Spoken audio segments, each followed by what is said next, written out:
bismillahi rahmaani rahim asalaamaaleykum mbokku téléspectateurs yi dal leen ak jàmm ci seen kanamu télévision Futur Média rawatina yi tam seen émission wareef ngeen mën ca woote rek ci 88 628 22 22 88 628 04 05 bu ko defee ngeen indi seen xalaat ci li nga xam ne mooy waxtaan wi nag thème bu am solo la muy thème bi nga xam ne rek mooy wàlli éducation ñu wax rek na nu def focus sur l'éducation nationale bu loolu amee ñu ngi nuyu bu baax a baax kilifa biir kër gi yëpp ak mbooleem ku fi liggéey si macha allah di fi xëy daan dooleem ñu ngi koy nuyu jiital ci sunu PDG daa dee dugg itam ba tey ci biir dëkk bi seet kilifa diine yi ak kilifa aada yi jox leen seen wàccuwaay sant leen gërëm leen boole ci itam ñi nga xam ne ñooy xalifa généraux yi ñoom nag buñ leen di nuyu itam ba tey gannaaw àdduna lépp cofeel la dañ leen di feddaliwaat rek suñu cofeel ñaanal leen nu gudd fan te mu ànd ak wér dugg nañu ci biir hôpitaux yi di nuyu malade yi ñaanal leen ñu tanek jàmm incha allah yal na nu ko yàlla defal bàyyi xel ñi nga xam ne itam ñooy acteurs de la santé yi dugg nañu ci prison yi di nuyu gor yi baax yi fa nekk nattoo dal seen kaw ku nekk ci àdduna ku ne dana am yu lay dal waaye bu la dalee rek bu yàlla feesee sa xol incha allah lépp dana woyof ñu ngi fàttaliku sunu wayjur yi baax yi fi newoon suñu mag ñu baax ñi fi nekkoon suñuy xarit suñuy soppe tey ñu ngi ci dëgg nun ñu ngi fiigum macha allah ni ma koy waxee teel a dem ak yéex a dem yàlla na nu yàlla tënk ci def lu baax te ñoom itam yàlla yóbbu leen ca aljana yi gën a kawe képp ku nekk ci tiis rek ñu ngi sukk sa wet di la nuyu di la ziyaara di bokk ak yow la nga xam ne moom ngay dund macha allah ñuy waxtaanee nag waxtaan wu am solo wax naa ko ca njalbeen moo muy loo xam ne ñépp dañ cay bokk buñ dee liim duñ ci pare waaye secteur yi ciy dikk dafay bare lool di nuyu enseignants yi di nuyu directeur d'école yi di nuyu mbooleem koo xam ne rek boo xëyee rek yaa ngi nekk ci wàllu éducation yaa ngi nekk ci wàllu enseignement ñuy ñaan yàlla yéen gi yàlla na woyof démb tam ñu amoon plaisir bu mag dalal fi koo xam ne mun nañoo wax ne éducatrice la mun nañoo wax ne jàngalekat la waaye li ñu ci gën a neex mooy yaay nga xam ne fibre maternelle boobu jigéen ñëpp ko bokk jigéen ñëpp kontaanoon ñuy ñaan mission bi ku fi indi moom itam Ami Ñang ak Najiba yàlla na yàlla yàggal seen taxawaay bu baax a baax Ndoye Bane ñu kontaan encore une fois ci sa invité monsieur Diop kontaan nañu loolu ci moom ndax ni ma ko waxee rek boo dee waxtaanee mbir da ngay woo experts yi ñi nga xam ne ñoo habilité à en parler waxtaan ci en toute franchise ak beaucoup d'aisance dafay baax kon ñoom ñu teew fii macha allah moom nag ci kanam tuuti dinañu ñëw ci moom ndax monsieur Mamadou Diop mooy chef de la division de l'enseignement privé nekk ca ministère de l'éducation nationale boo fi teewee war nga fee teew nee na ma nag moom mi ngi ci wàlli ban côté scolaire ba secondaire très bien précision dafa baax dinañ ci ñëw Ndoye Bane maa ngi lay nuyu jaajëf Eva ñu ngi lay nuyu di nuyu monsieur Diop di ziar kilifa diine kilifa aada yëpp di ci jiital sunu sëriñ ba Cheikh Bassirou Abdoul Khadr di ko ñaanu mu yàgg fi loolu te wér la ko yàlla def di ziar waa Pire Sañu Xoor xalifa ba sëriñ Mansour Cissé ak sëñ Maodo Cissé ak moom parent Djibi Diagne ak monsieur le maire sëriñ ñu ngi leen di ziar ñoom Baye Bado waaye moom Baye Do Dieng ak ñoom ñëpp ak jàngalekat ya fa néew ñëpp ñu ngi leen di nuyu bu baax a baax a baax léegi Pire dañoo avancé ñaari rajo lañ am ñaari rajo ñu ngi may démarché sax pour ma ñibbisi ñaari rajo FM waaw soo ma gisutul rek xam ne ñibbi naa. waaye laaj ma foo xaj. yow sa jaabante mooy sa charme. di dem ak di ñëw. di dem ak a ñëw xam nga nit dana ne ci lu ma dul xam waaye dem ak ñëw. mbaa du xëy Pire gontoon Dakar. moo la jik macha allah. nee nañ ma naa ñibbisi de. fii baax na nga ko jàppoo daal baax na. waaw baax na kon baax na. yàlla na nga ci sax macha allah yàgg dem ak ñëw monsieur Cheikh Diop salaamaaleykum. waaleykum salaam wa rahmatullah soxna Eva maa ngi lay nuyu. di nuyu El Hadj Ndoye Bane di nuyu l'ensemble des téléspectateurs de la TFM di nuyu kilifa yi kër gi di nuyu kilifa aada yi kilifa cosaan yi di nuyu la communauté éducative bi nga xam ne ñoom laa fi représenté tey mais particulièrement les partenaires de l'enseignement privé kon tey dama fi ñëwoon ci turu monsieur le ministre Mamadou Talla de l'éducation nationale pour waxtaan ak yéen ci li aju ci wàllu njàng mi li soxal li nga xam ne mooy enseignement privé bi muy njàng mi nga xam ne mooy njàng mi nga xam ne parents yi ñoo koy fayal seen bopp waaye état bi di ko saytu. dëgg la kon leer na njàng mi nga xam ne parents yi waajur yi ñoo koy fayal seen bopp waaye état bi di ko saytu ndax loolu sax yomb naa dégg te itam xel da koy nangu mbir moo gis rek ci biir réew faaw état bokk ca bu ca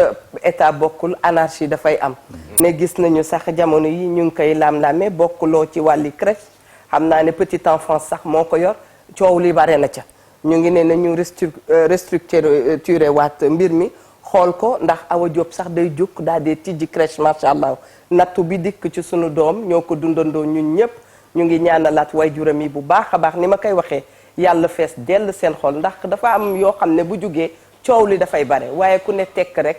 tekk woon la yoon macha allah. sunu doom jooju ñun ñëpp xanaa nammeel la ñuy jooy ak cofeel waaye ñun ñëpp xam nañ ne ma nga aljana waajuram yi yàlla na yàlla teg loxo ci ñoom ak ay mbokkam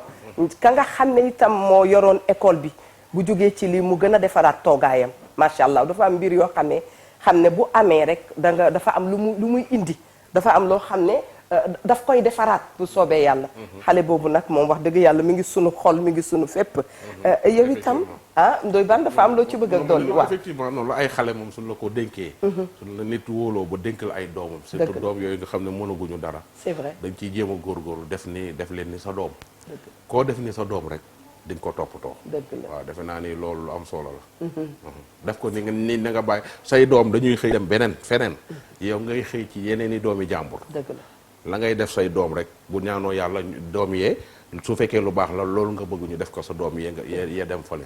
donc su ku nekk jàppee sa doomu moroom comme sa doom rek lépp dina yomb waaw kañ monsieur Mamadou Diop yow itam secteur bi nga nekk muy secteur privé ci wàlli enseignement boo doon defaat saytu rek nan ngay wax ne fu mu ne nii daal fa la toll waaw jërëjëf soxna Eva ci laaj bi am na solo lool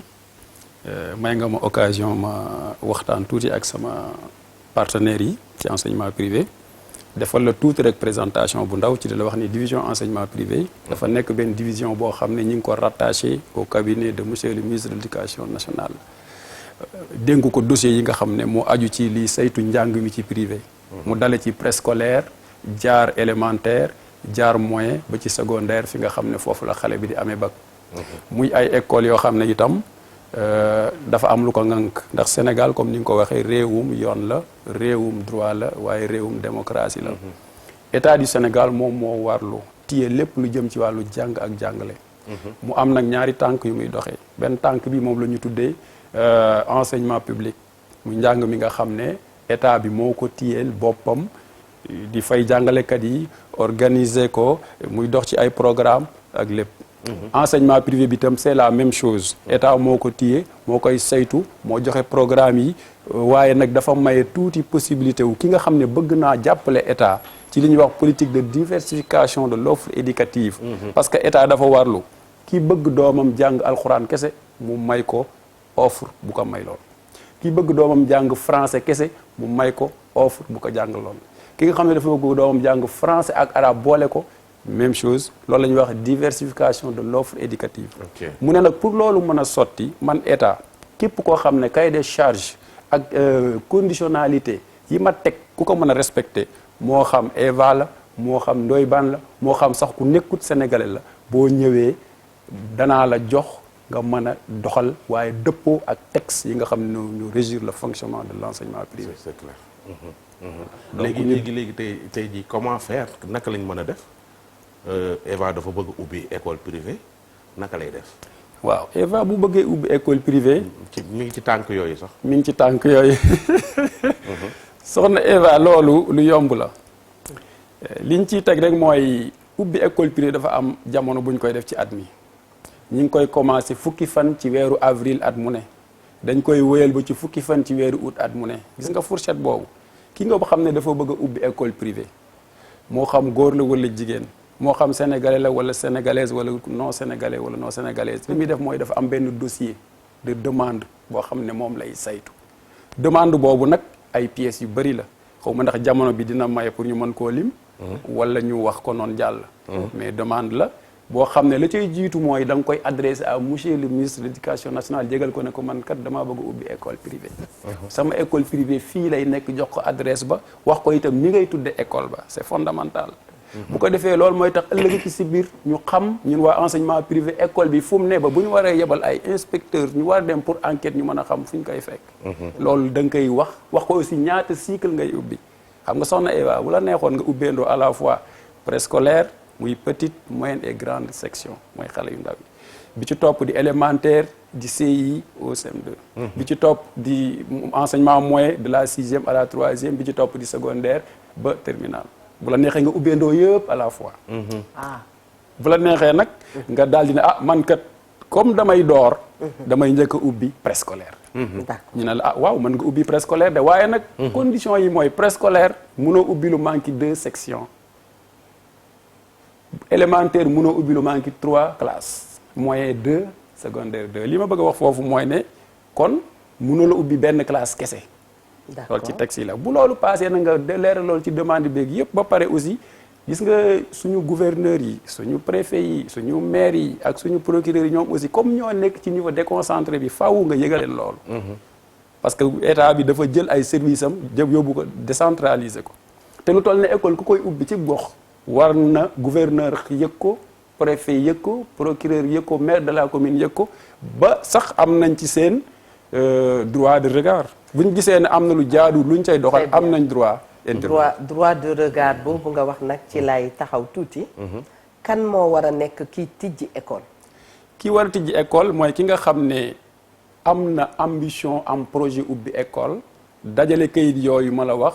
bu kayit yooyu yëpp dajaloo ba pare nag daf koy jël yóbbu ko ci fi ñuy wax inspection de l'éducation et de la formation bu ministère de l'éducation nationale ñu jël ko ñoom transmettre ko inspection de l'académie mooy inspection bi nga xam ne moom moo jaboote bu dee ci région bi ñu ne région bi ñooñu nag boo yóbboo dossier boobu ñoom li ñu njëkk a def mooy soxna Awa dañ koy éplucher xool ko étudier ko bu ñu gisee ni toutes les pièces sont réunies ñu daal di lay def li ñuy wax attestation buy wane ne yow mii kat këyit yi nga war a indi nga ko ñu joxal la récépissé nga mayam foofu rek soxna Awa ma leeral fa daal gis nga récépissé boobu c'est synonyme d'une autorisation provisoire cela veut dire que soxna Awa dès instant bi mu defee loolu ba dem jox ko autorisation bu mën na commencer doxal provisoirement tegoo ci loxoom voilà bañ jox ko récépissé voilà day commencer doxal école bi mën na commencer fonctionner léegi nag dossier boobu ñu jël ko indil ñu ko ministère de l'éducation nationale monsieur le ministre jox ñu ko ñu étudier la ma ko xooleel ma dossier bu ñu xoolee dossier bi ba pare nag ba gis ne pièces yëpp nekk na ci ñu def li ñuy wax demande lettre instruction monsieur le ministre bindub lettre jox ko inspecteur d'académie ba ndax moo jawooti région bi yëpp wala gox bi yëpp ne ko yabalal benn inspecteur mu dem ci terrain bi xoolal ma ndax soxna Awa kayit yi mu wax ni ak lii mu wax ni mi ngi ci école am yëpp ndax ma ngi faam leen très bien bëggoon naa laajte ndax dafay nekk enseignant waaye am na beneen laaj itam boo xam ne ñu ngi koy xalaat bu njëkkaan da nga daan gis inspecteurs yi doo toogee rek yow miy élève da nga xam ne ñii inspecteur la ñu ñoo ñëw bu ko defee maître ba ca boppam defaraat toogaayam élèves yi gën a defar seen toogaay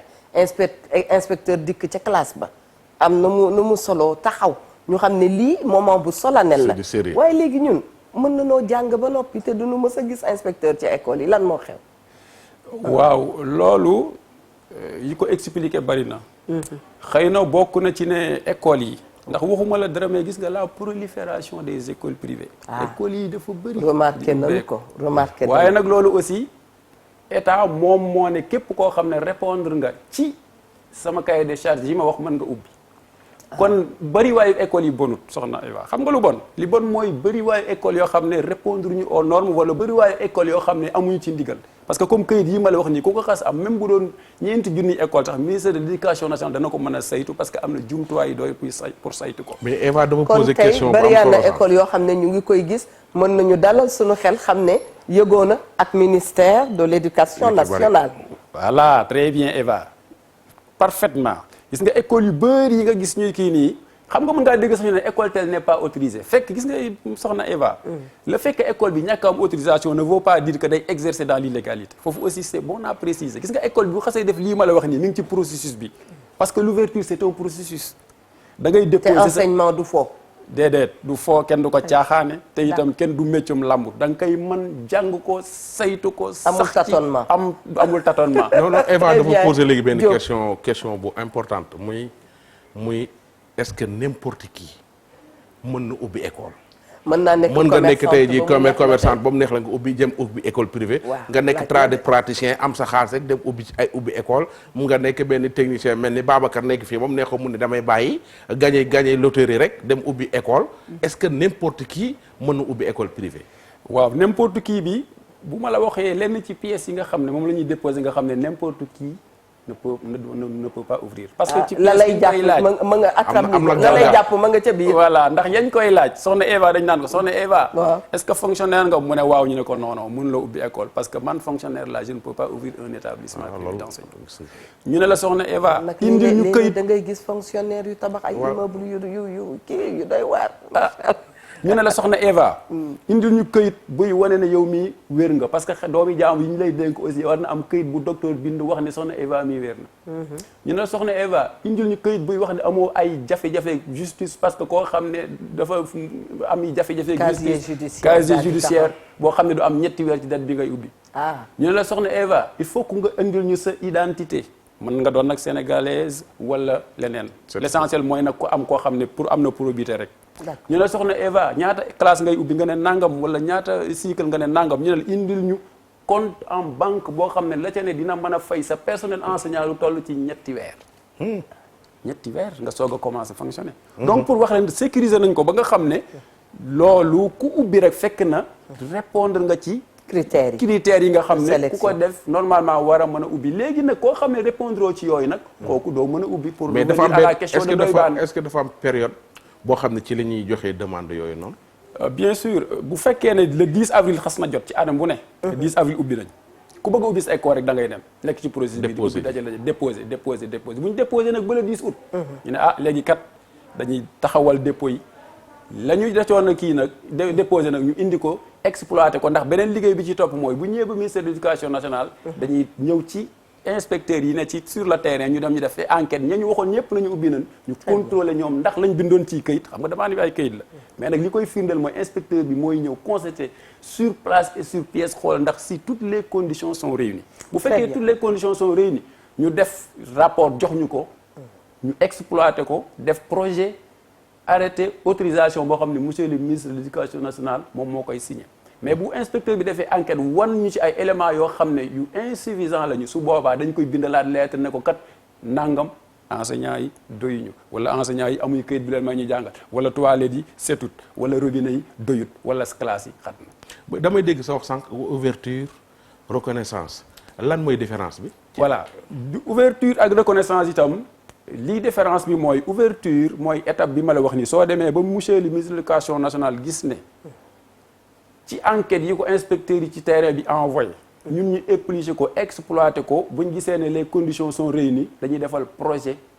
autorisation jox monsieur le ministre mu signer ko arrêté loolu mooy autorisation loolu mooy fi mu toll nii école bi répondre aux normes enseignants yi doy nañ classe yi jaar na si yoon robinet yi doy nañ éclairage bi doy nañ xale yaa ngi ci dans des conditions de sécurité programme yi nekk nañ conforme au programme du ministère de l'éducation nationale ak lépp école boobu daal école bu ñu autorisé la am na sañ-sañu yor kayit bi koy wane ne moom mii tegu na ci yoon loolu mooy autorisation. reconnaissance nag mooy école bi nga xam ne am na droit à la subvention de l'État. très bien foofu aussi ndoy baan nga may ma fi soxna Eva rek rapidement. ma ñëw foofu ne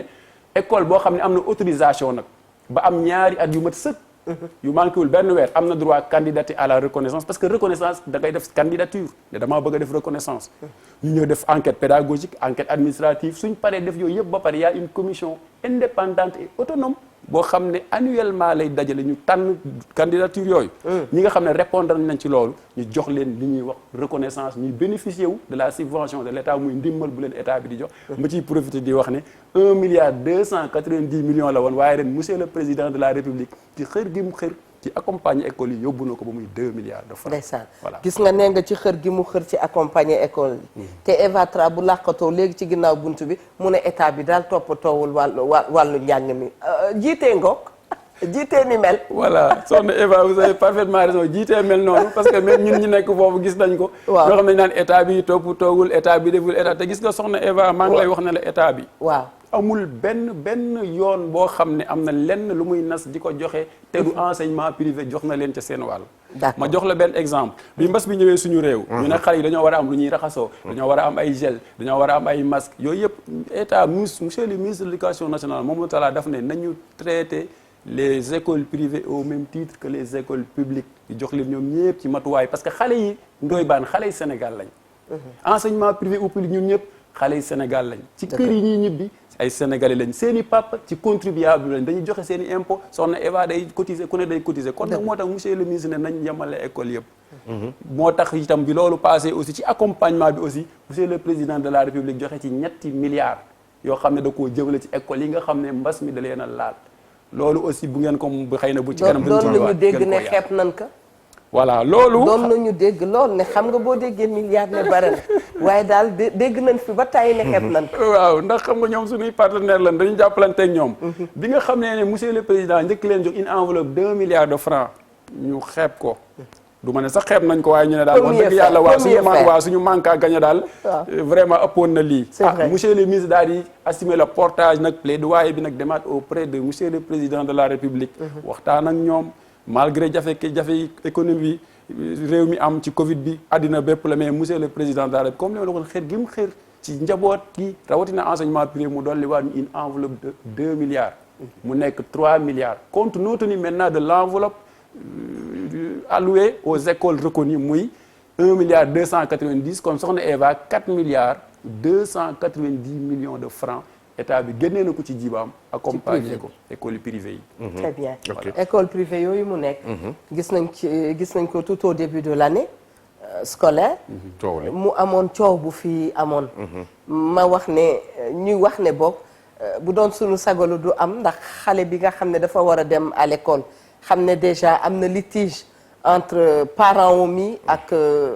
ñi nga xam ne ñoo yor wàllu njàng mi au sein de l'école loolu du defar psychologie xale mën na indi yeneen ak yeneen ba noppi xëccoo bi daal nekkoon fi parce que ñii ngi naan dañu war a fay moment bi ñu jàngul ñii ngi ne da ngay jiital weer fay coow li fu nekkoon daal lan nga ci dolli pour indi leeral. waaw pour indi ci leeral rek damay gën a waxaat rek ne ko sama kilifa monsieur Mamadou Talla ministre de l'éducation nationale waxee ndax coow loolu bi mu amee moom dafa njëkk a xalaat ni ñun ñëpp ay sénégalais lañ. mu teg ci xalaatam ne. le partenariat bi am diggante parent bi ak élève bi dafa daté de très longtemps dafa mës a rafet ndax soxna Eva ak kiy jàngal doomam forcément am na ay relation yu dëgër yu leen lié c'est vrai te relation boobu avant Covid la Covid dafay jaar nekk un facteur exogène kenn waajalu ko woon mu jékki-jékki ñëw dal suñ kaw bi loolu amee nag monsieur le ministre ne daal comme ñun ñëpp Sénégal dafa xat ñoo bokk ndey ñoo bokk baay li gën a rafet mooy nañ ko waxtaane suñu biir bu ñu ko waxtaanee danañ trouver solution loolu moo gën ñuy dem ci tribunaux yi di xasante te ëllëg ki si biir ki nga yóbbu ci tribunal sa doom ñëw école am wala loolu fu ko sa doom seen day daw lang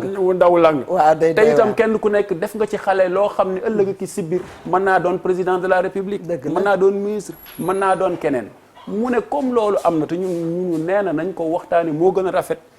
loolu daal moo tax moom toujours loolu nag indi na ay avancées yu am solo parce que bi ñu demee ci dialogue boobu man xam naa école yu bëri yoo xam ne ci waxtaan woowu ci seen biir dem nañ ba retrouvanté wu ñenn ñi woo nañ seen association parents d'élèves ñu ne leen ni ngeen ko mën a defee ñu ne mën nañ koo defee nii ak nii ak nii kii ne mën na maa bàyyi lii kii ne man tam mën na maa yokk lii ñu dem a dem ba mujj am ci kuréel yi nga xam ne ñoo ŋànk parents d'élèves yi ñu tudde leen ay association de parents d'élèves nga xam ne ñoom askan wi ñoo leen jox seen kaddu ak ñi nga xam ne ñooy la fédération de l'éducation et de la formation muy ñi nga xam ne ñooy patronat ou enseignement privé soxna Eva patronat privé ñetti entité yi muy enseignement privé catholique enseignement privé franco-arabe enseignement privé laïque ñoom ñëpp dañoo dajaloo ci génn kuréel am nay syndicat am nay parents d'élèves am na ñoom ñëpp ñu waxtaane tënk benn accord boobu ñu ngi ko tënkoon ci ñaar fukki fan ak ñaar ci weeru octobre bii ñu passé ñu ne léegi daal di waxtaan nañ suñu biir juboo nañ dinañu xool lu ñu defee ay moratoire suñu biir en tout cas waxtaan nañ seen biir ba signé nañ benn accord boobu mu ngi dox fi mu toll nii pour wax ne waxtaan boobu monsieur le ministre waxoon toujours ñun ci loolu lañ ne ñàkkul nag ba léegi am na ci ñoo xam ne xëy na jubooguñu mais ñun ñi ngi rafet njort rek dinañ juboo ndax itam ministre de l'éducation nationale fi laay jeexale bu ñu fàtte ne moom itam moom moo jaboote ñooñu waaye bu dee li aju ci wàllu salaire ak koppar yeeg yooyu kooku ministère c'est interne voilà am na ci loo xam ne ñun ñoo ko téye mais am na ci loo xam ne ministère du travail ak yu demee ñoo koy téye ñun nag ñu leen bu ñu sañoon ñu waxtaane ko suñu biir moo gën ñuy réeroo jàmm gën ay très bien voilà baan ma jox la kàddu gi waaye nag ma ko laajaaleel daal dañuy dee jaaxle comme parent bu xale bi fayule xale bi fayul nga génne ko école bi dinañ koy remarqué ci école privée yi ndax loolu wóor na ndax jamono bi nga génnee xale bi ci école bi waajuram dem na liggéey kenn xamul fan la xale bi mën a dem ndax bàyyi ngeen xel ci lu ni mel ngeen revoiraat loolu teg beneen charte boo xam ne daal moo ñu gënal moo ñu gënal jërëjëf c'est une question pertinente soxna Eva xam nga li nga waxoon xale bi waxtu wi mu jógee ci loxoy ay waajuram ba bu xasee dugg ci loxoy jàngalekat bi c'est la responsabilité de l'école qui est engagée cela veut dire quoi cela veut dire que am na ci école yoo xam ne man je connais des écoles organisées yoo xam ne mettre nañ en place benn dispositif boo xam ne am nay gardien am nay surveillant même bu ñu nekkee ci récréation yi dañuy am seen bët teg ko ci xale yi loolu nag ñi ko doon def alhamdulilah nañ ci continuer mais ñi ko deful aussi nañ ci bàyyi xel parce que bii fekk xale bi ñëwaatul ci kër waajuram na la woone responsabilité am ci yow la nekk loolu aussi nañ ciy bàyyi xel bu baax a baax li ci topp tam mooy xam nga loo gis rek soxna Eva am na social mooy Mamadou Ndoye Bane mi ngi may fayal scolarité doomam ba am benn weer ma ne la 5 ku fay siwut dama lay dàq le 5 boobu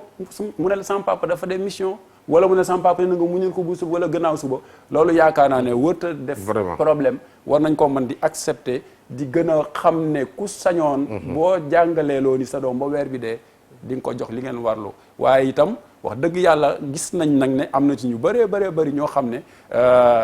xaw naa des daal nañuy gën a am tuuti ubbeeku ci di yaa ngi wax sànq école merci beaucoup monsieur Diop école privée yi ni ñu baree ci dëkk bi ku ci am say këyit rek valable nga ñoom seen gis nañ ni bari nañu bari goo xam ni jaaxal na nit ñi xawma ndax ministère bi dina def benn genre police boo xam ni day def ay patrouille di xool école yi nga xam ne ñoo nekk ci biir quartier yi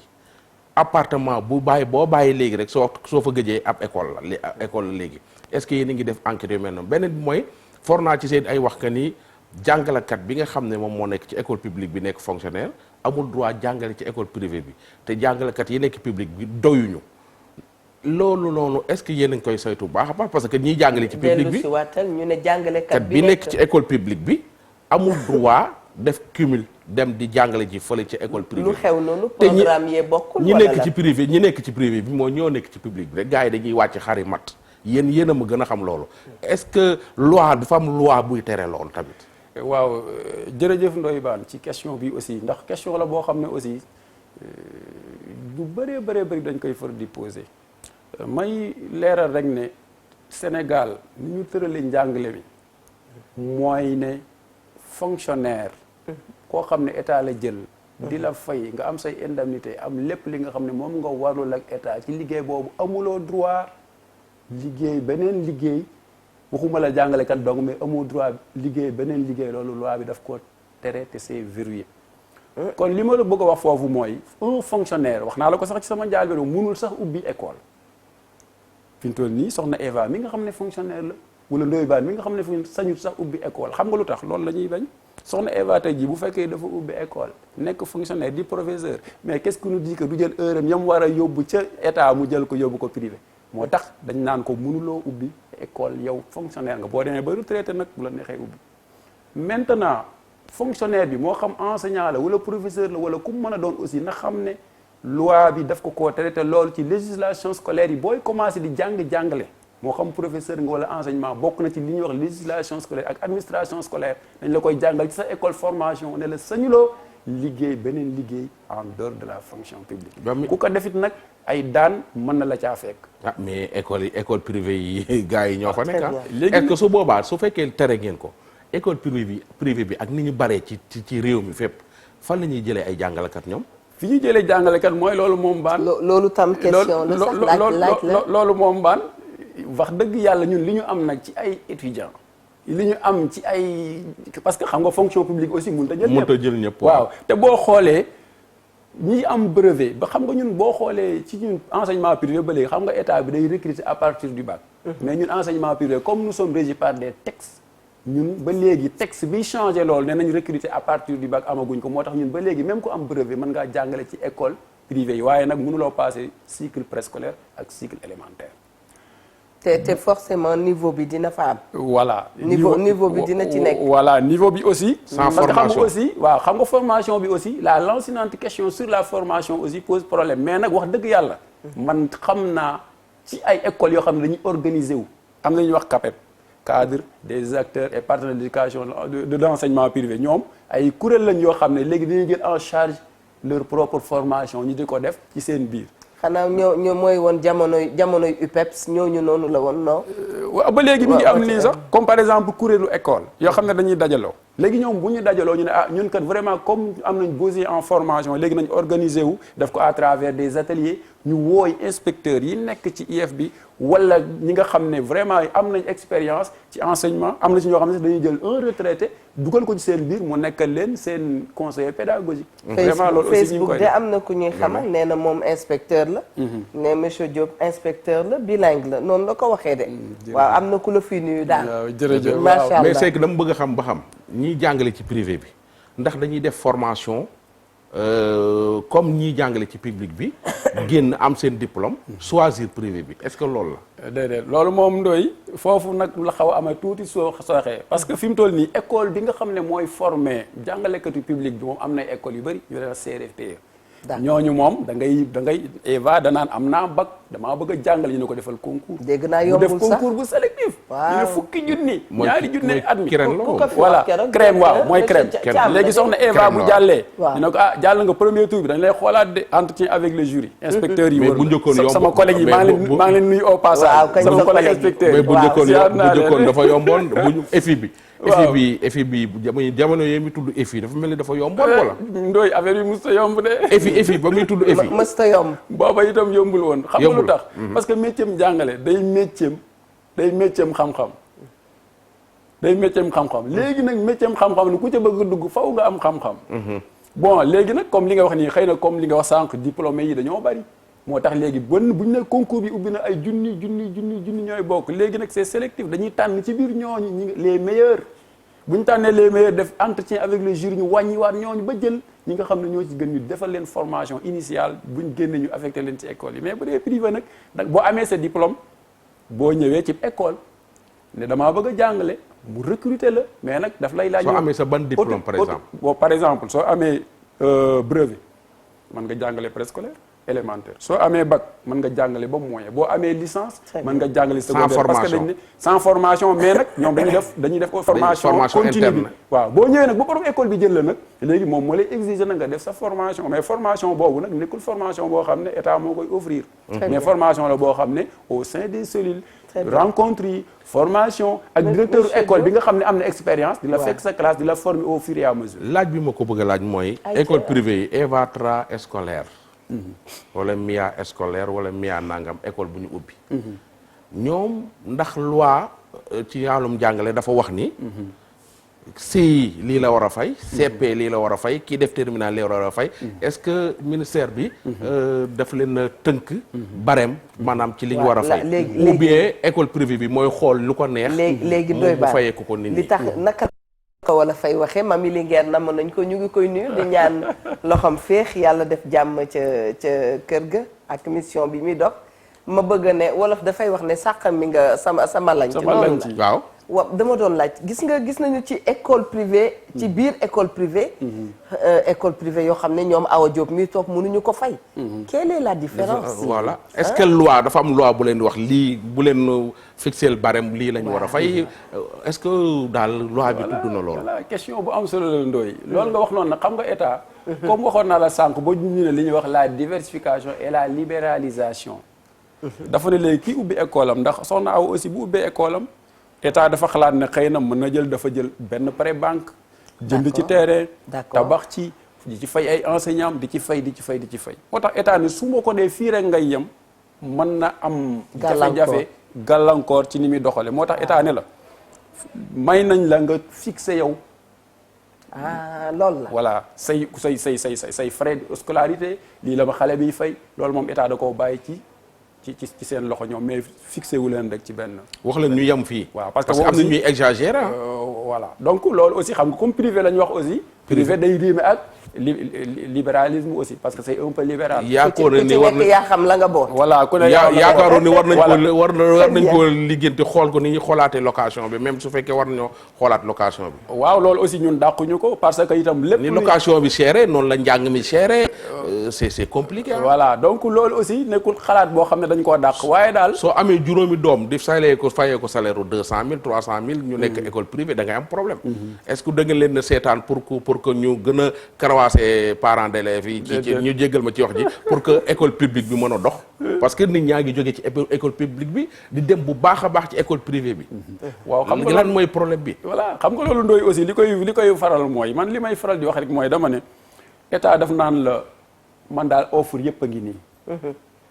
offre yëpp a ngi nii benn bu ci nekk nag demande sociale parent bi mooy naan man de sama doom alxuraan laa bëgg mu jàng ko. état ne ko kon nag danaa créer condition yoo xam ne fa nga koy dugal pour mu jàng fa dana nekk en sécurité conditions yi dana réunir dana suivre le programme. yéen a bootaale daara privé yi. yéen a leen bootaale. déedéet daara privé yi ñoom ñi ngi bokk ci li ñuy wax inspection des daara moom tim beneen service moo leen yor. maa ngi nuyu au passage sama collègue nga leen seeti. maa ngi nuyu au passage sama collègue. Babacar Samb. ban dana ko seeti ministère éducation nationale. waaw kay voilà moom pour aussi ñu mi ngi def waxtaan ci liggéey daara bu yi ci daara yi. daara privé yi voilà inspection des daara. waaw mais war ngeen police bi ma leen doon wax sànq. ak école privée yi nekk ci dëkk bi man lu ma ñor la quoi parce que instant bi nit ñi sax amatuñ fu dëkk ndax su ngay dem di wuti benn appartement. fekk fa école ah. voilà foofu aussi Ndoye xam nga état bi boo dee ubbi école daf la naan bu la neexee mën nga jël sa kër Ndoye Bane mën na jël këram kayitu këram mu photocopier ko légaliser ko andil ñu ko ne ma fii laay samp école bu amul loolu dañ naan ko da nga ñuy indil contrat de location en bonne et due forme buy wane na yow mii kii moo la loué fi mu la loué aussi à usage d'école lay doon non seulement loolu mais gis nga inspecteur bi ma la wax sànq buy ñëw balaa lay jox këyit bi wane ne am nga autorisation day enquêter ci bâtiment yi natt ko xool est-ce que ça répond aux normes kooku nag dañ koy comparer ak effectif bi ne ci classe bi bu ñu ne effectif classe bi 25 élèves la am na dañ koy xool en mètre carré classe bi dimension yi ñaata la gis nga buñ ko ñun am na nu ñu koy calculer buñ ko xoolee bu fekkee ne répondre na aux normes dinañ ko xam mais bu répondre aux normes dañ naan ko exiguïté des salles de classe. macha allah monsieur Diop merci beaucoup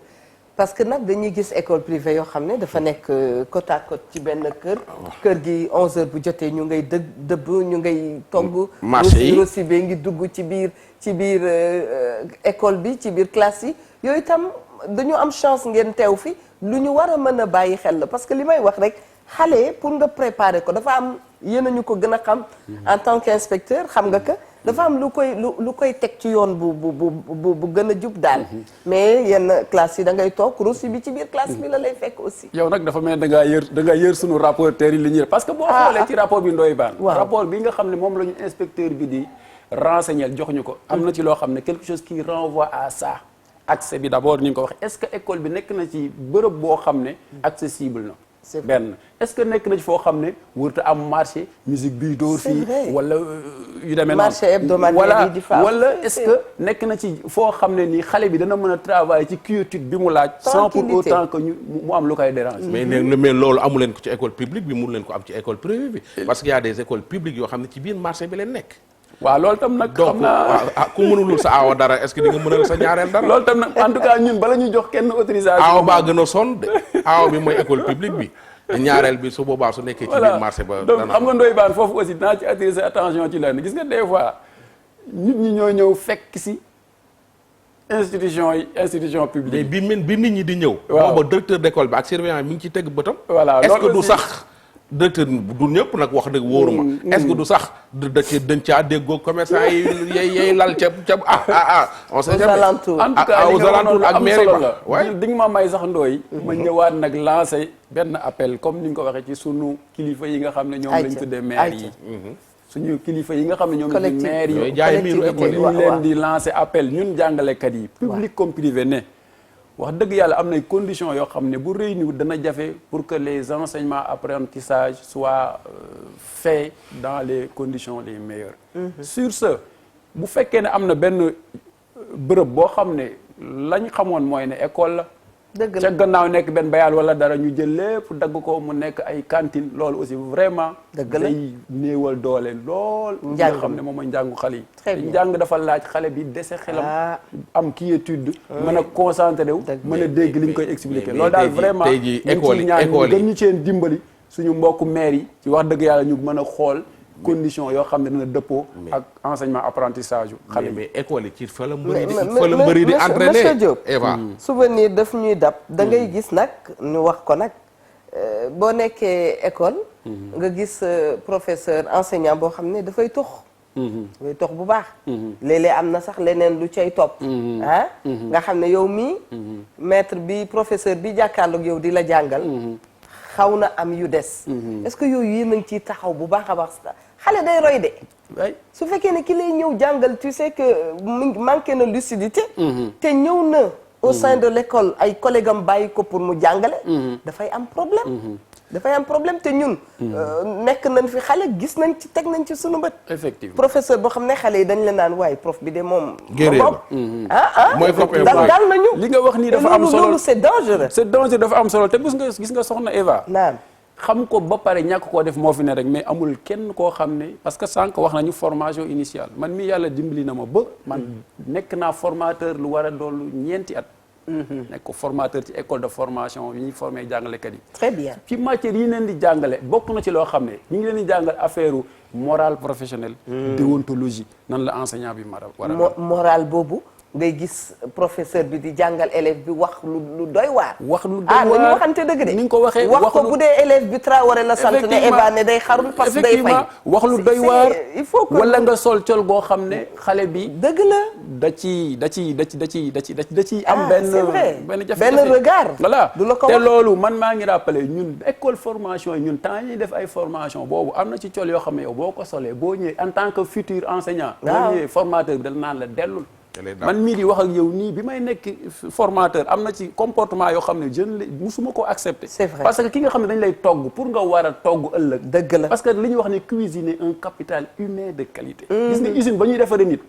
enseignant ko yore. te l'usinage d'un capital humain de qualité requiert un certain nombre de comportements d'aptitude. kan moo ko war a am le formateur lui-même. kan moo ko war a am ki nga xam ne mooy le futur enseignant. kan moo ko war a am enseignant bi nga xam ne mi ngi nekk ci biir classe am yor ay tout tànk. doy baan dinaa la jox benn anecdote. bu gàtt lay doon. booba nekkuma woon fii Dakar maa ngi doon servir feneen. may def sama doom bu defee exercice bu ñëwee su ma ko xoolee corriger ko gis nga su ma ko corriger li su ma ko ne fii day kii la moom xam na ne man inspecteur la mais la ma ko wax danaan ma nii la ko madame waxee du nangu ko kër laal loolu mooy lan loolu mooy ne xale bi li mu gëmee enseignant am gëmewu ko papaam donte lee xam na ne papaam ci système bi lay liggéey donte lee xam na ne papaam enseignant la mais madame la gëm voilà madame la gëm kon loolu aussi ma ci bàyyi waale xel nit ñi ne leen jàngalekat dafa war a am un comportement boo xam ne bu modèle bu exemplaire la war a am te loolu nag wax dëgg yàlla war nañ koo reconsidérer nañ ci bàyyi xel de delloosi école de formation yi jàngalekat am na lu mu war a solo am na lu mu war a woto am na xam nga maître bu ne élève bi dama jëndal ma cigarette suñu bokki jàngalekat yi demal jëndal ma cigarette loolu day comme ni nga ko waxee tëriwuñ kenn mu tux ndax ku nekk bu la neexee tux waaye nag bu ñu sañoon space scolaire bi boo nekkee ci classe sa élève sax bu mënee bañ a xam ne da ngay tux moo gën ndax dana koy jéem bu la gisee nga tux buy ñibbi dana ko jéem moo xam gis nga gisul la parce que daf la fan dëgg la parce que man gis nga ñi ma gën a fan ci àddina man mooy ñi nga xam ne jaar naa ci seeni loxo ñu jàngal ma ba léegi fu ma leen gisee complexe laay am ci seen kanam c'est vrai voilà donc loolu moo ne ci ñëpp nag kon nag ñun jàngalekat yi nañ xam ne nous ne sommes pas n'importe qui te dafa am loo xam ne ñun ñoo ko war a inculquer xale yi du rek enseignement apprentissage mu jeex mais les comportements les bons comportements ak yëpp dañ ko war a fexe ba xale bi utile ci société bi utile ci réew mi mbokk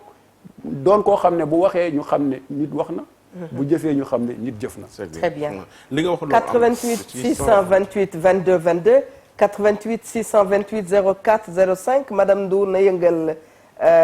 régie bi bokk da ngay dégg borom car rapide yi naan Dakar nga dem ñu déparé fële Pikine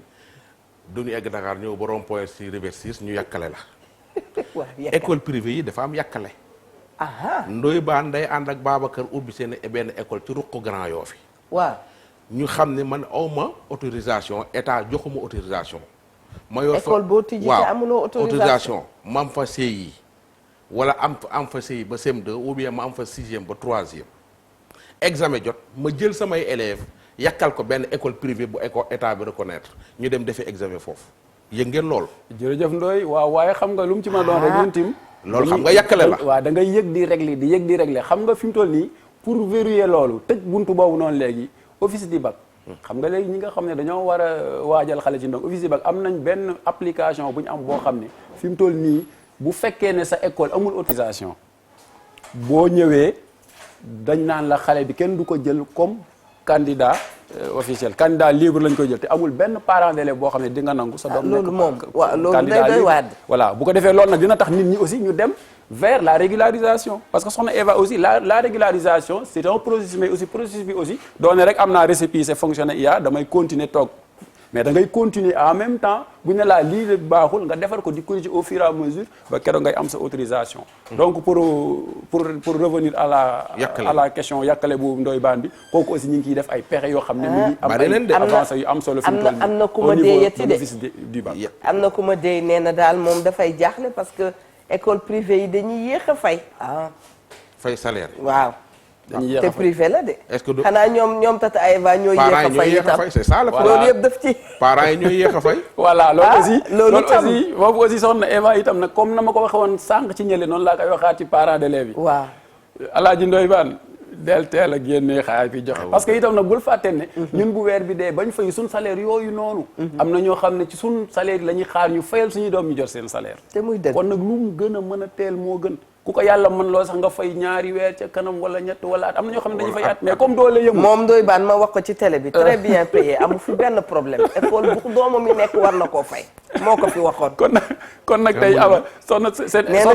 Eva kon nag tey xeer bi delluwaat Ndoye Bane amul benn problème. voilà kenn mësu ko bañ fay. à bon entendeur salut employé Youssou Ndour. voilà à bon entendeur salut sama patron voilà Ndoye Bane il est friqué am na xaalis kon nag nañ teel a fay kuy sama patron amuñu fi ay gis bu ko defee yeneen parents d'élèves aussi nañ ko xamee noonu luñ mën a gën a teel a fay wax dëgg yàlla moo gën ndax itam enseignant bi yor sa doom di ci xëy di ci gont amul benn salaire bu yow li nga koy fay aussi lu mu gën a teel a ñëw rek moom moo gën. waaw damay dégg ñu naan diplôme bi état reconnaître ko.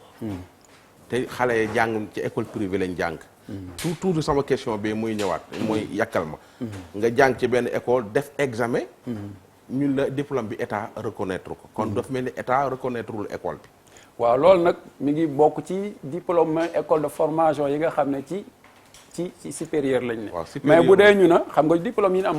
mooy diplôme état. te boo dee ubbi da nga naan da ngay engagé wu. ne je vais me conformer à la réglementation en vigueur. je vais respecter les programmes et horaires. bu da ngay engagé wu ne su ma demee ba xale yi war a def examen. je m'engage à les présenter aux différents examens et concours. est-ce que loolu tax ñu def candidat libre. nga xam ne bu boobaa Ndoye Bane tey jii sa doom ki koy jàngal su demee war a def examen su ko yóbbul présenté examen am nga droit dal ci kawam te su boobaa danañ ko daan parce que moo ci engagé woon. kon diplôme yi fi nekk mooy diplôme yi ministère de l'éducation nationale état du Sénégal entrée en 6e brevet bac ak les différentes séries ñun bu dee pour suñu en ce qui nous concerne. amuñu boobu problème mais yi nga wax nii nag des fois danañ ko di dégg ci nga xam ne mooy enseignement supérieur des écoles de formation yoo xam ne peut-être diplôme yi ñuy joxe dañ naan ce ne sont pas des diplômes autorisés mais loolu moom vraiment ñun nekkul ci suñu champ de compétence. mais yéen a ngi koy dégg. waaw bon comme tout Sénégalais ñu ngi dégg ñu koy wax. ñu ngi dégg ñu koy wax léeg-léeg nga dégg ñu ne étudiants sangam grève nañ parce que nee nañ les diplômes ne sont pas reconnus wala def nañ ba jot seen diplôme mais nag aussi il faut it ñu wax yi am na ci ñoo xam ne am nañ ay diplômes yu baax parce que boo xoolee bu ñu nee licence ou tout diplôme admis en équivalence mooy diplôme yi nga xam ne ñi koy joxe c'est des diplômes reconnus wax dëgg yàlla it bari na waaye li ñuy wax rek nag Ndoye Bane foo gis rek am na fa ñu sant Ndiaye yi. waaw ma bëgg monsieur Diop. les brebis galeuses am na beneen souci buy am itam toujours ci wàllu njàng mi. ndax dafa am xale yoo xam ne bu ñu juddoo du ñu am kayitu judd. wala ñu ne amuñu papa. maa ngi waaw allo salaamaaleykum. allo. waaw asalaamaaleykum. waaleykum salaam. allo ñu ngi lay déglu. allo. allo. allo. allo. soxna Eva. naam. naka nga def. sant yàlla bu baax. mbaa yaa ngi am jàmm. maa ngi am jàmm rawatina bi ma la jotee. alhamdulilah maa ngi kontaan seen émission bi bu baax a baax. très bien. di leen ziare bu baax maa ngi dëkk Mbour. Boun. neex ngeen ma lool di leen ñaanal jàmm. amin ñu ngi kontaan lool ci émission bi. jërëjëf. di la ñaanal jàmm di leen ñaanal xéewal di nuyu Ndoye Bane moom bu baax. yàlla nañ ko bokk ak yéen Ndoye Bane wuyul. ñu ngi lay moom ziar moom sama soppele moom bëgg naa ko torop di ko ñaanal jàmm. sopp nga nit ku baax. merci waay Eva maa ngi leen di sant bu baax. di leen merci ñaanal beaucoup jàmm soppe jërëjëf waay. Eva looy rëy ci loolu. kenn dal ak jàmm ñu ngi la koy ñaanal. jërëjëf waay jërëjëf merci beaucoup. waaw monsieur Diop maa ngi doon wax mbirum këyitu xale yi di nga mën ne sax parents yi ñoo ko war a toppatoo mais yéen ci seen côté lan ngeen mën rek pour ñu defaral xale yi par exemple ay audience foraine pour ñu dimbali leen faciliter leen loolu ndax am wàll problème mu këyit dafa metti di nga gis koo xam ne ñàkk papa moo ko xañ këyit kooku mi ngi ak kersa boo xam ne mënu ko wax lan ngeen di def rek pour xale yooyu est-ce que am na lu ngeen envisager jërëjëf loolu tam lu am solo la comme ni nga ko waxee itam wax dëgg yàlla dañ koy vivre au quotidien aussi parce que ñun ñëpp ay Sénégal lañ ci réew mi lañ ne dëgg la te xëy na pour des raisons diverses am na ci xale yoo xam ne ils sont dans cette situation mais nag ñaari catégorie la benn catégorie bi soxna Eva mooy ñi nga xam ne ñoom seen càggante parent la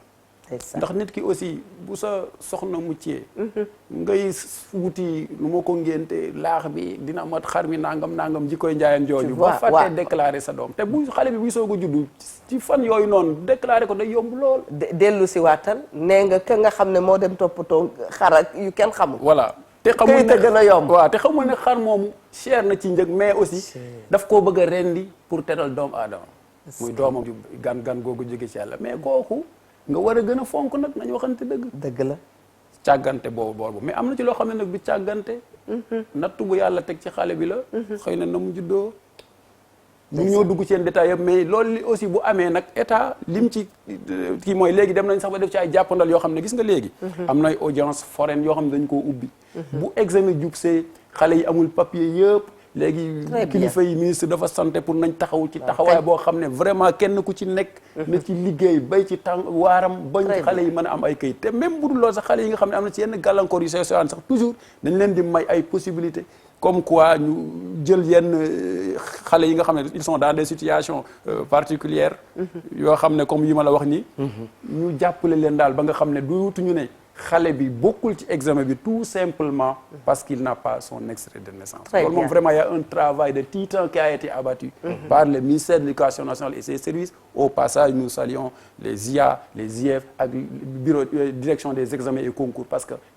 liggéey ci liggéey bu am solo. Très bien même au tribunal da ngay gis ne xale bi nga xam ne dafa dikk bëgg a toppatool boppam këyit ndax waajuram yi lajj nañu ci wàll woowu su dikkee devant le juge dafay am kersa bu mag. du xam sax naka lay exprimer woo ci salle bi yooyu yëpp lu nu war a bàyyi xel la ndax dafa doy waar daal effectivement dafa doy waar damay dégg souvent IA IF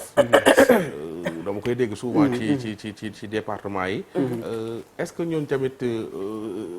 école privée yi ci ñooñ lañ basé wu waaw école privée yi IF lu mu signifie ak IA voilà IF mooy inspection de l'éducation et de la formation maanaam inspection boo xam ne mooy saytu njàngale mi mooy benn inspecteur a koy jiite am yeneen inspecteurs yu ne ci wetam di ko jàppale mu organiser am ay service am bureau yoo xam ne ñooy lijjanti examen yi ak concours yi am bureau yoo xam ne mooy lijjanti personnel yi ak noonu yooyu mooy IF moom la ñuy inspection de l'éducation et de la formation waaw moom nag bu doon tey ci région dañ naan mooy département bi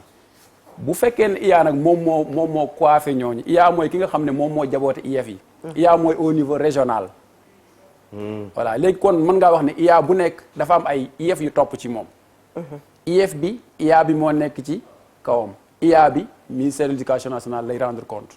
ministère de l'éducation nationale bu amee lu muy wàccee da koy jaarale ci IA bi mooy niveau régional bi mu wàccee ko ci IF yi mooy niveau départemental moom tam mu tas ko mu dem ci école yi école privée yi nag ak école privée yi ñoo bokk yem ñoom ñëpp foofu lañ tënku foofu lañ dépendre d'accord sànq wax naa la ko ne comme booy def këyit boo mën a bëgg da nga koy njëkk a déposer ci IF xool ko càmbar ko jox ko IA bi xool ko càmbar ko jox ko ministère de l'éducation nationale loolu la ñuy wax les services du niveau déconcentré du ministère de l'éducation nationale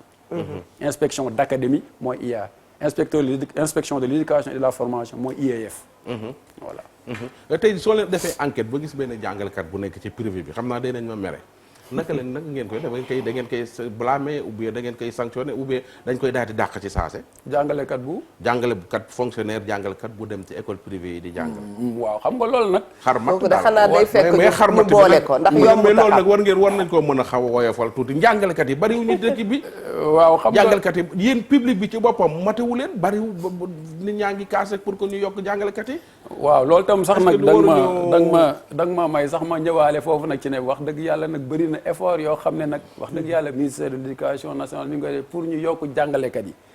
waaye itam nag jàngalekat yi yokkaale salaire u jàngalekat yi yokkaale salaire ba pare bàyyi leen sax tuuti nag wax ñuy cof tuuti ci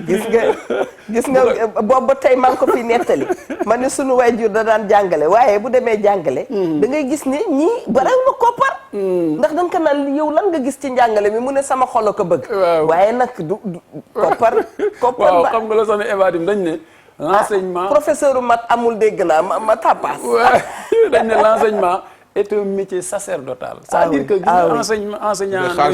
soxna Eva gis nga boo ko fayoon fukki million mënuloo ko jot man xam naa li ma lay wax exercer naa ko mais gis nga soxna Eva jàngalekat lenn dong mooy mbégteem ndeysaan mooy ne avoir la fierté d'avoir formé quelqu'un c'est vrai qui a ça réussi dans la vie c'est vrai dëgg moo tax ma ne c'est sacerdotal kenn mënu koo fay waaye nag itam teewul wax dëgg yàlla itam am loo xam ne dana tax nga mën a suturlawu faj say soxla parce que ñëpp a bëgg kër ñëpp a bëgg train de vie bu baax ñëpp a bëgg teranga kon nag loolu métier la moo xam ne loolu xëy na am na ci mais nag xaalis bu bari bu ñuy wax moom li maam Les Camara doon wax journaliste yi voilà mu ni journaliste bu ci bëgg a nekk borom alal demal bàyyil te nga dem Sandaga jaay jeex na sunu métier mi su fekkee da nga cee war a liggéey informer juste et vrai wax dëgg rek te yàlla tax doo am xaalis te gis nga ndooy li nga wax noonu maam Les Camara gis nga ndooy li nga wax noonu wax juree jooju waaw te film nii pour être riche il faut être journaliste jamono ji ah qu'est-ce qui se gis nga am na lu xew gis nga ndooy gis nga wax jooju nga wax noonu mi ngi may fàttali ñun bi ñu admee métier jàngale concours ndeysaan Souleymane Djigo Diop ñu ngi koy xalaat bu baax moo nekkoon directeur centre de formation xam nga lu mu ñëw suñu première rencontre ak moom mu def rappel ba pare nañu yéen a tànn da ngeen a bëgg a jàngal ñu ne waaw mu ne leen de laa leen bëgg a wax ñu ne waaw mu ne bu fekkee da ngeen a bëgg a dugg ci système bi pour am sutura lu ngeen tedd ëllëgi ki si biir ngeen doon nit ñu nite ci toog leen waaye bu fekkee nag alal ngeen bëgg mu ne xool waxuma porte bi de jaar leen ci fenêtre bi ngeen ñibbi waaye bu ngeen jaar ci fenêtre tëb leen fenêtre bi ngeen ñibbi lii du métier mu am alal waaw mais nag c'est un sacerdoce gis nga wax jooju ba léegi waaye nit ku nite itam doyen li mu wax xam na ko de nit ku nite ak a am solo da nga gis ku bare koppar lool waaye buy wax sax boo moytuwulee da ngay nelaw ndax la doyen wax nite boobu da nga ko yëgul ci moom dafay am daf ñuy dal nite amul njëkk macha allah amul njëkk moo tax comme bon en fait il est très normal aussi que ñu accompagner nag mouvance bi nga xam ne moo xew mooy société bu matérialiste lañ ne mais aussi bu mu tey rek ñu xam ñun tam nag toujours am na ci loo xam ne ñun jàngalekat du suñu wàll daal mooy wax dëgg yàlla nag nañ am condition yu baax nañ am sutura nañ am teraanga waaye rek alal ju ne gàññi moom nekkul ci métier bi comme vous l'avez dit. waaw mais seetlu naa ni école privée yi ñoom duñu grève duñu grève ñoom dara du leen métti ñoom dara naqariwu leen ñoom daal léeg-léeg enseignants yi rasu ci di xaw a téye seen loxo nag te suñu grève ñu ci bari su grève amee dañuy dem jàngale ji fële te sax da ngay gis ñuy grève keneen ki ne grève bu ma ñun xam nañ li xew ñeneen ñi ne du ma grève na école privée bi la privé bi way ndooy foofu nag moom wax te su public bi grève ñi grève ci public bi dem jàngale ji fële maa ngi wax ay yu garaaw ndooy yaa ngi may dajji bon en fait gis nga ndooy foofu wax dëgg yàlla aussi il faut nga may ma sant nag gërëm mention spéciale nag waa enseignement privé ndeysaan parce que ñoom nag itam wax dëgg gis nga lu ñooñu naan ubbi tey jàng tey slogan yooyu yëpp ñoom amuñu ko gis nga privé boo ubbee tey suba wala gannaaw suba bu sa doom amee fourniture am enseignant bi commence buñ nee grève ñoom duñu grève wax dëgg yàlla loolu aussi bokk na ci moo tax ma ne diversification offre bi état bi waxoon ñoom nag foofu ñi ngi sàmmoonteeg moom bu baax ñi ngi respecté horaire crédit horaire bi bu baax ñi ngi respecté programme yi bu baax ñi ngi remplir itam seen contrat ci boobu fànn moom wax dëgg yàlla moom les enseignements apprentissage n'ont jamais souffert est-ce que ministère bi xam nañ ñaata école privée ñoo am waaw ministère de l'éducation nationale. Sénégal xam na ñaata école privée ñoo am. ñoo parce que ëpp ñoo ëpp école publique yi. gis nga li woykat ba ne woon buñ la sànni xeer da ngay waaf moom kuy ànd ak moom faw ngay waaf fa fente fu mu toll nii ci école yi nga xam ne moom lañ autorisé am nañ ci wàlla lu war a mat 2117 écoles ak 3444 cycles c'est-à-dire nag bu ñu waxee école ak cycle xam nga benn école mën na am cycle yu bëri comme par exemple benn école bu tudd école Soxna Eva Tra am na préscolaire élémentaire moyen secondaire xam nga benn école la mais ak 4 cycles moo tax bu ñu nee 2117 écoles autorisées dañ naan ak 3444 cycles maintenant pour les écoles reconnues am nañ ci lu war a mat 483 ñeenti téeméer ak juróom-ñetti fukk ak ñetti écoles reconnues kon loolu li la question qui se pose mooy lan moo tax kon écoles yi autorisées gën a bëri écoles reconnues yi maanaam foofu mooy na ma la waxoon ne c'est des écoles qui bénéficient de la subvention de l'État et que dafa nekk choix bu sélectif candidature bi dañ koy jaarale fu bëree bëri ba nga xam ne même enseignants yi ni nga ko waxee woon dañ leen di fay suivant grille salariale bu normal enseignants yi dañ leen di fay pendant les vacances dañuy cotiser ci institution sociale yi IPRES CAES IPM yëpp nga xam ne moom Ndoye Bane miy jàngale ci école boobu bu retraite am jotee kenn du ko xool mais bare na ci dañ koy cotiser ba bu retraite jot retraite am ak yëpp bare na ci ñu am ay CDD de xam naa waaw ay CDD ci ëpp wala damaa juum bu ma juumee nga rectifier ma waaw da ciy bëri parce que gis nga école bu xas am reconnaissance Soxna Eva bu baax moom vraiment moom yëpp a ngi dox te it état bi danaan la da ngay wàccoog lépp waaw enseignants yi da nga leen di fayal seen cotisation IPRES CAES au même titre que les fonctionnaires looloo tax voilà loolu moo tax nag d'accord voilà lan moo tax enseignant bi su grévé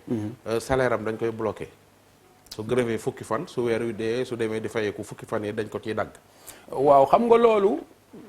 yoon bi li mu wax mooy nit ki li muy liggéey ci loolu lañ ko war a fay lu toll ne li muy liggéey waxtu woo xam ne nag dem na ba ne liggéeyuma loolu dañ kaa war a defal kii ci salaire am est-ce que grève droit am la non waaw grève nag droit am la waaw mais su dee droit am waaye nag li ñu ci teg mooy balaa ngaa dem grève Ndoye na nga déposer préavis lu mat weer waaw nga ne kat man kat am naa droit nangam léegi nag gis naa ne loolu matal état matalu ko léegi nag maa ngi koy yëgal ne fii ak weer bu ma joxul sama droit yooyu danaa ñaxtu moom la ñuy wax préavis léegi nag bu loolu jotee nag ñu def nag ouvrir nag ce qu'on appelle des négociations entre l'État et les syndicats. mais su loolu lépp su ko defee ba pare mu waxtu woo jot mu grève kenn du ko daggati. ah si bu fekkee ne nag loolu xas nga ko def nag ba waxtu woo jot nag boo grévé nag am nga droit ci grève. waaw waaye itam nag état bi it am na droit ci nag ne la loo liggéeyut du ma la ko fay bon ñun ñëpp gis nañ ko état yi nag wax dëgg yàlla mi ngi dawal foofu yërmaane parce que day xam na ne ñëpp njabootam lañ li gën a bari dina néew loo dégg ñu ne. état def na ay ponction yi wala yu demee noonu xëy na xanaa bu demee daal ba bras de fer affaire yi tàng mais bu dul loolu wax dëgg yàlla dañuy privilégier dañuy bàyyi mu sedd voilà wax dëgg yàlla loolu aussi mooy li ma la waxoon sànq rek di ko waxtaane di gën a trouver ay solution daal moo gënal état di dem ci bras de fer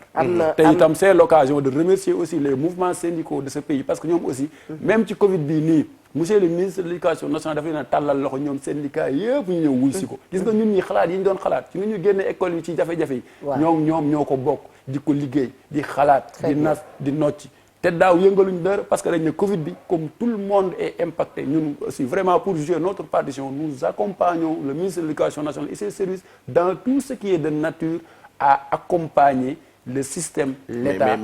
pour ñu mën a décongestionner syndicats yi tamit mais nag syndicats yi dañoo bari G20 G7 Kumer Badi Berg Kisams authentique Kisams fii ku ci nekk xëcc est-ce que du loolu tamit du di indi am sooxe ci jàng mi. waaw et puis gars yi ku tudd Tchekov yi ñu mer. waaw Tchekov yi syndicat yi Tchekov yi la ñuy ko tudd. waaw Ndoye Tchekov yi dafa duum de. Tchekov. waaw Ndoye c'est que Tchekov mooy. tey jii su fekkee syndicat des enseignants de la TFM su amee man ma nekk secrétaire général bi képp koo xam ne bokk nga ci man. su weer wi deewee da ngay cotiser 1000 francs 1000 francs yooyu ngay cotiser moo tudd Tchekov 1000 francs yooyu ni am enseignants yi di cotiser ci sama syndicat moom mooy dérouler moom mooy doxal. plan d'action yeeg activités syndicales yi. mais ni nga bokk tey ci benn fondation. ñu ne ku ci nekk da ngay cotiser da nga joxe fukki junni. wala da nga joxe ñaar dërëm bu njëkkoon loolu du léegi mais bu njëkkoon. da ngay ñëw déclarer ne am naa 1000 militants. D'accord. fekk yow amoo sax 500 militants. kon yaay cotiser. voilà comprendre da ngay dem déclarer. ci ministère ba 1000 militants kii je parle sous le contrôle de Diop. 1000 militants fekk yow amoo sax 500 militants. nga dem xaalis bi nag état bi moom da koy dagg enseignant bi directement da ko doon defe naa noonu la daan demee. du ñëw fay la état bi da koy dagg directement. versel ko salaire am. waaw ci salaire am. versel ko syndicat am. mais bu njëkkoon nag dañ daan bàyyi syndicaliste bi ñëw présenté daan ne am naa 1000. léegi bi ñu demee ba gis ne am na ci ñoo xam ne du ñëpp nag wax dëgg yàlla dañ ci doon dugal ay wuruj dañ naan am naa 1000 te amuñu 1000 état bi nag moo jël affaire yi récupéré ko di xool syndicat wu Ndoye Bane bi ñaata nit lañ am ñu xool li nga xam ne moom lañ la versel moom la ñuy versé syndicat bi. très bien lu la versé lu duñ ko versé mais bu njëkkoon dafa amoon njuut njaaja mu xoñ mag ñoom seen. jërëjëf dugg naa seen comme ni nga ko waxee dugg nga ci mbóot yi xam naa ne léegi gis nga Ndoye Bane comme ni nga ko waxoon sànq. li ñu waxoon ci prolifération wu école privée yi rek moom la ñuy waxaat ci li nga wax ci dans le domaine syndical léegi nag foofu état bi am solution yu ñu turee xam nga nu ci turee solution bu njëkk bu ñu daan def négociation li daan teew ci ay syndicat gis nga bu ñu joxoon kenn ku nekk ñaari minutes bu waxee daanaka mën nañoo dañuy wax ba suba voilà léegi nag ñu ne comme noonu la nag comme nous sommes dans un état démocratique et pour démocratiser le mouvement syndical nañ ko def ay élections de parité loolu mooy lan Ndoye Bane nga ne man je suis représenté bari naa mbooloo ñu ne la sampal sa candidature bi ñu ko defee ba ñëpp kii nag élection yooyu nag ci la ñu tànn G7 muy les 7 syndicats les plus représentatifs nga xam ne nit ñee leen woteel comme ni ñuy woteele beneen poste électif ñooñu teg leen ñooñu nag ñooy am primeur wala di am possibilité wu négocier directement ak état du Sénégal loolu aussi xam nga démocratisation la moom muy les 7 syndicats les plus représentatifs léegi noonu lañ ko organiser ba nga xam ne léegi ñooñu wax dëgg yàlla ñoo ëpp mbooloo ñoo gën a représentatif état bi tim bu dee woot ci ay négociation ñooñu la loolu nag firiwul na ñi ci des représentatif wuñ mais en tout cas loolu mooy organisation bi nga xam ne moom moo mujj a génn issu des élections mais nag élection yi seen élection résultat provisoire la ñu wax ba léegi moom résultat définitif ba léegi génnul de xam nga lu tax waaw loolu de nag xam nga man comme je ne suis pas syndicaliste xëy na ñoom ñoo may gën a placé ñoom jaar nañ fi xam naa ni dama ne moom kay bu fi woowoon syndicaliste yi jaar nañ fi duñu jot a dégg éducation waaye dañu safal bu baax a baax syndicat bi syndicaliste yi très bien loolu lañ leen di nuyoo ñoom voilà c'est ça alors monsieur Diop mu mel ni waxtu bi daf nañu macha allah